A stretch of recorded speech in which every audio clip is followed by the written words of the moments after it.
Arba taip turėtų pažiūrėti į tą pusę.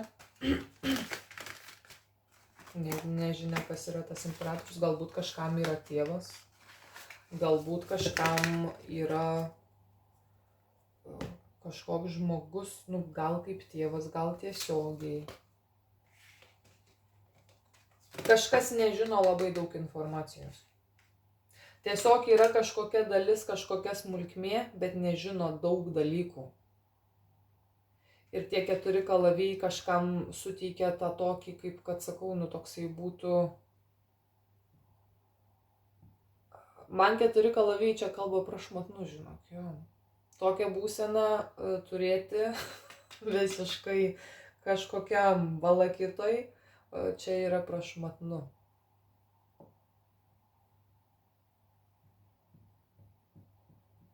Kaip taip?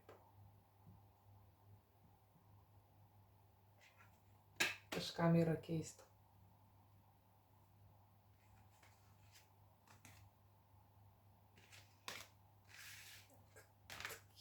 Bet negalima iš to idealizuoti šitą vietą, kad žmogus, jisai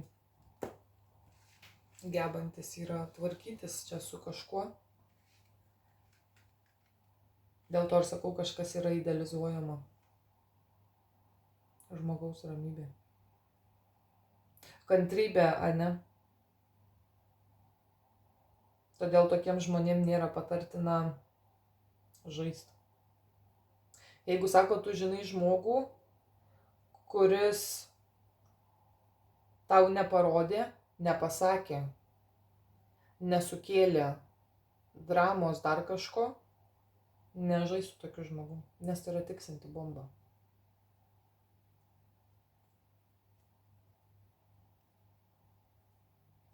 Galbūt tai gali būti pasakytas paskutinis žodis jau toks riebus.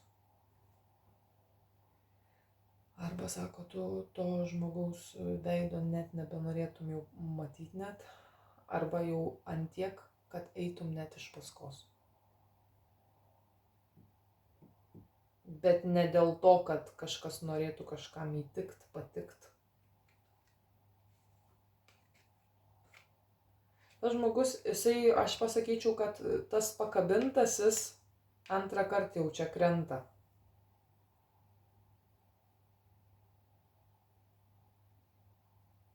Multitasking. Gal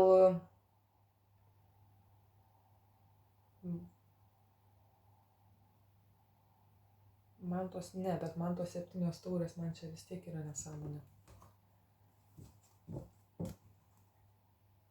Bokštas, 9 taurės. Čia yra kažkas idealizuojama. Ką taip žmogus čia dar idealizuoja, nes čia nesąmonė.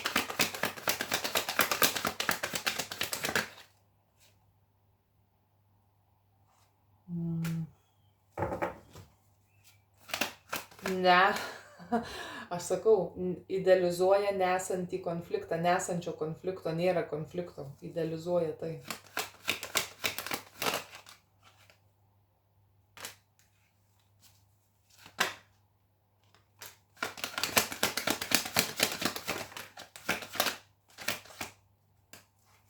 Kas išlaisvina?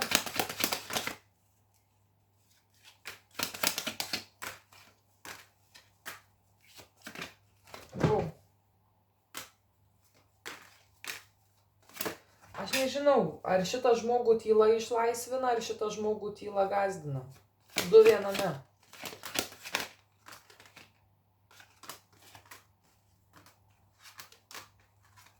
Šitam žmogui nėra patartina žaisti.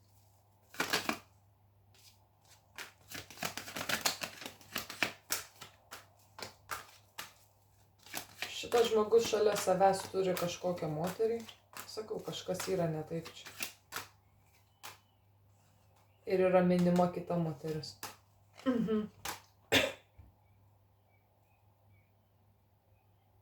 Šitam žmogui net negalima minėti kitos moters vardo, kuri buvo jo praeityje, vien tam, kad kelt konfliktą, pavydą kitai moteriai, kad jinai dėl manęs stengtųsi. Tai yra žaidimas. Bet kodėl tarp tų dviejų vyrų vėl atsistoja konfliktas?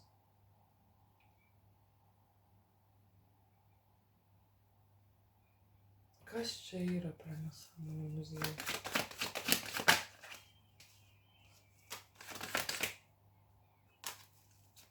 Kas čia ką galvoja išloš? Velnias, ką tu. Neleis to padaryti. Yra žmogus, kuris žino informaciją. Yra žmogus, kuris supranta dalykus. Nešvariom kortom žmogus žaidžia, kur yra pažas. Aš sakiau, kažkas yra smėlio dėžė, kažkas jau 100 metų išaugė į smėlio dėžės. Ir šitas žmogus, jisai labai kantriai dėvi kažkokią kaukę, žaidžia kažkokiuose ryšiuose, vaidina kažką. Velnias literaliai čia yra. Ir yra kalavijų karalius, paskutinysis teismas, kada sako, tau nebus leista. Nei pudrint smegenų. Galbūt dabartiniam ryšyje bendravime imperatorius ant dugno neleis šitą energiją to padaryti. Galbūt šitas žmogus yra kažkokiam ryšy, bendradarbiavime, darbe ir sako, tu pastoviai mini jos vardą. Pastoviai. Sako, tu to vardo nebeminėsi. Bus uždaryta burnytė šitam žmogui, nes šitas žmogus žaidžia tu.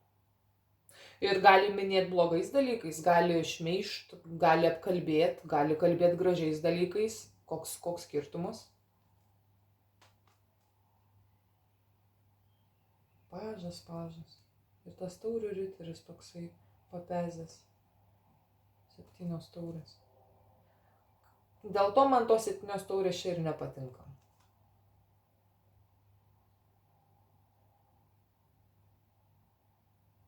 Galbūt iš ties čia yra kažkas idealu. Galbūt, ką mes žinom, ar ne? Galbūt iš ties tai yra faina energija. Galbūt tai iš ties yra fainas žmogus.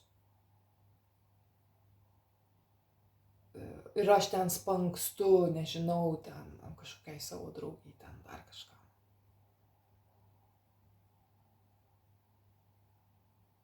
Tai ties šita vieta eina žodis nebespank.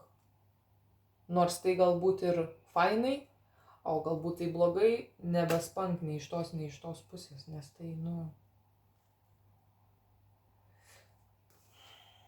Jep, čia stovi vyriška tvirta energija, tai imperatorius nuo pažo labai stipriai skiriasi.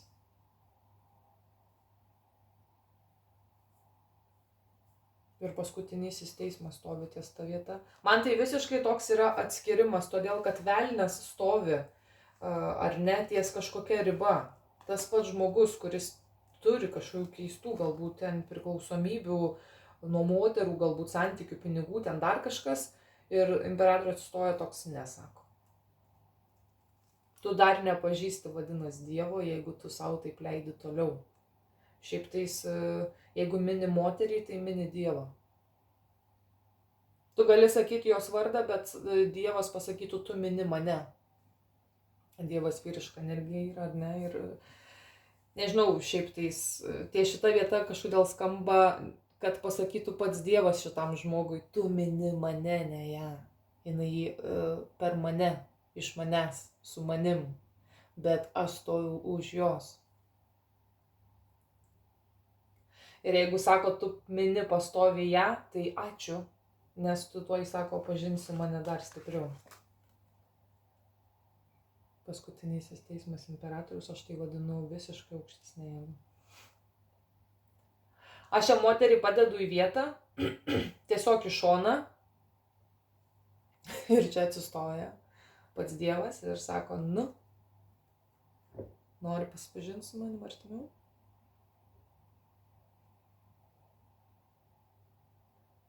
Gal todėl man tas idealizavimas ties kažkokia vieta nepatinka. Nematau demonizavimą, matau idealizavimą, bet, Dievas pasakytų ačiū. Ačiū. Šaunuolis. Mano dukra. Mano vaikas. Todėl sako, aš ją ir saugau nuo šito šūdo.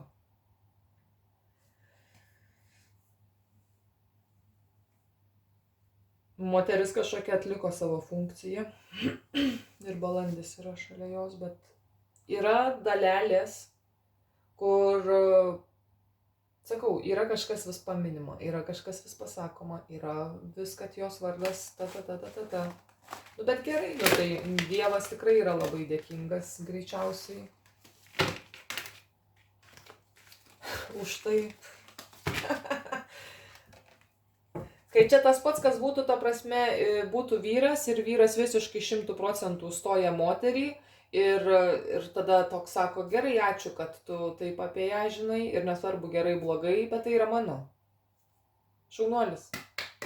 Bravo, labai gerai darai. Arba moteris jau taip irgi pasakytų, nu varyk, čia mano vyras. Ir po to žmonės žiūri jau. Bet čia yra vyras stovintis už moterį. Arba tiesiogiai, arba tai yra pats Dievas. Jeigu Dievą matau pas vyrą, jeigu vyras, va šitaip, aš energetiškai tai 100% tai matau. Čia kažkas neprisiartins.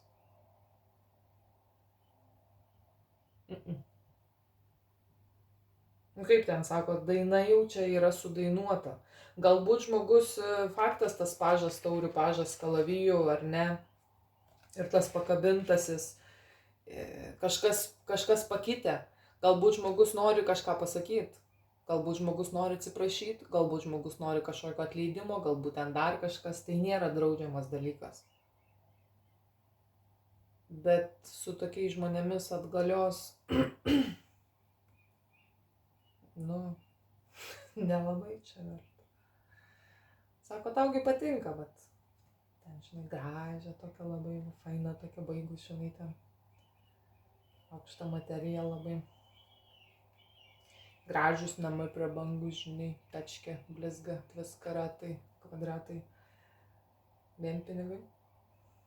Šitas žmogus pasakytų, sorry, bet kažkaip, nežinau, žinok, tiek pamačiau gražių ratų ir ten jų, ir ten sijonas, ir koja. Bet sako, žinai, ten yra tik 7 taurės, ten yra iliuzija. Pamenat, kai vis kartau prieš kokius gal 3 mėnesius, kad kažkas renkasi iliuziją ir praeis laiko pamatys, kad pasirinko visišką nesąmonę. Taip ir čia yra. O tai, kas buvo tikra, 2 taurės, 6 taurės, van iš čia... Va tai, ką prarado. Ir atsidūrė 5 monetose žmogus. Galbūt kažkam irgi čia skaudėjo, ar ne, neaišku, kodėl, kokią formą, bet, nu, aš sako, nemaldauju čia, žinai, kažko, jeigu sako, maldauju ir meldžiu, tai pačio Dievo. Bent daugiau duoda negu kažką, ką tu man čia duotum.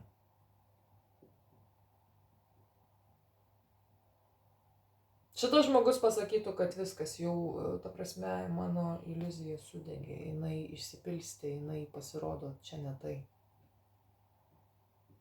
Ir kas, kad pripūstos lūpos, ir kas, kad subinė nuostabi, ir kas, kad ten, žinai, flirtas ir labai fainai, ir kaip gerai. Kas iš to? Kas sako, ten radai? Nieko. Smagu buvo, žinai, pasilinksminom, pabuvom. Tu-ti-ta. Ta-ta-ta. Šitam žmogui šiaip tais, nu, nepaeitų, sako, suvedžiot. Čia toks yra kaip kad likimas. Ir šitas žmogus jo, jisai jaučiasi praradęs.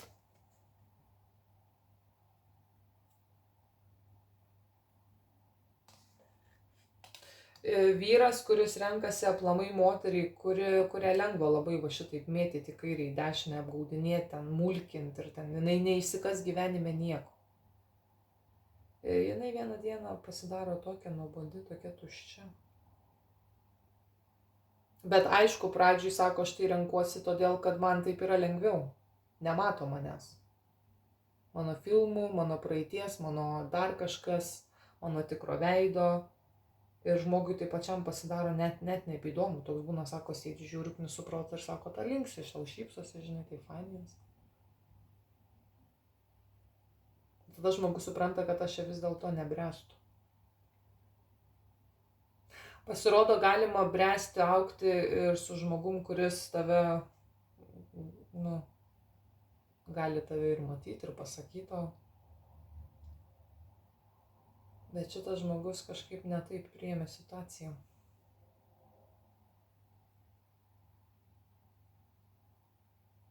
Jeigu imperatorius renkasi labai jaunatviškas energijas ir sako, žinau, kad aš galiu jas valdyti pagal save, pareguliuoti padėtį. Ragas. Jisai nukris iki smėlio dėžės. Lygiai tas pats yra su moterimi.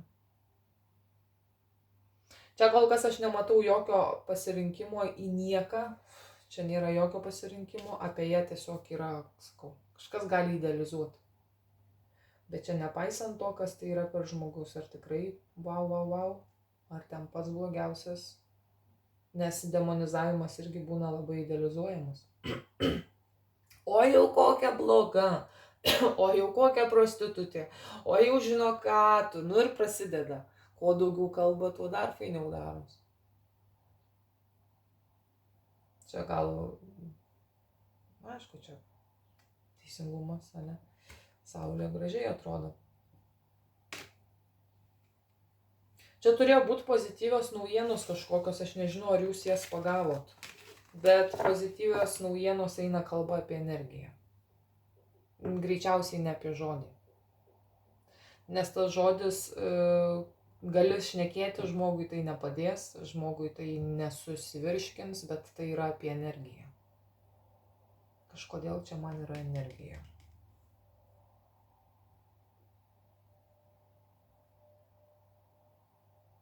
Kažkas nenori, kad kažkoksai žmogus iš tikrųjų netgi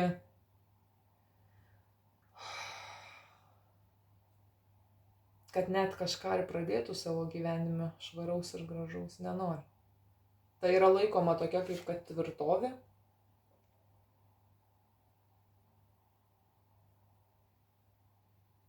Feikinė tvirtovė, feikinė harmonija.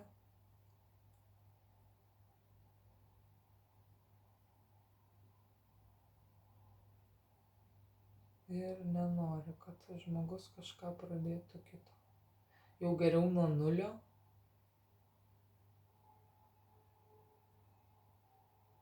Negu nuo didelės vadinamos aukštumos iki minuso. Nes čia minusas yra. Gresia, kitaip tariant, minusas labai didelis. Jau geriau taip atsisėdu, nuliukas ir važiuoju.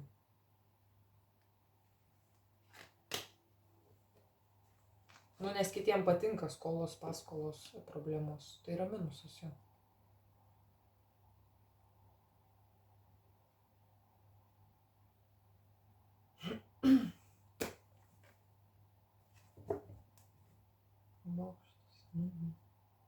Kažkas tiesiog išmoko, sako, savo pamoką ir sako, vynau iš.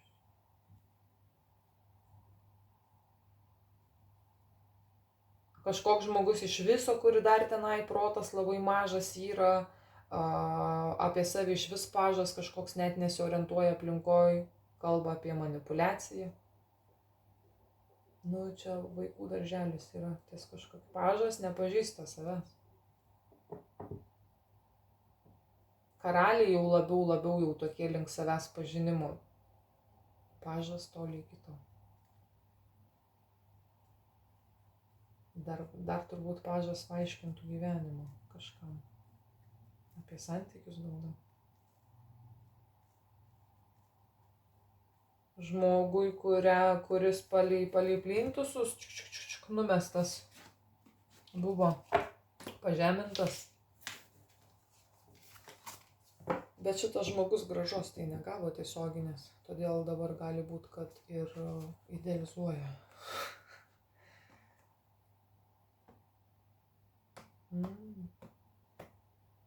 Iliuzija. Šitas žmogus save netgi, galiu pasakyti, egzaminuoja, pats save.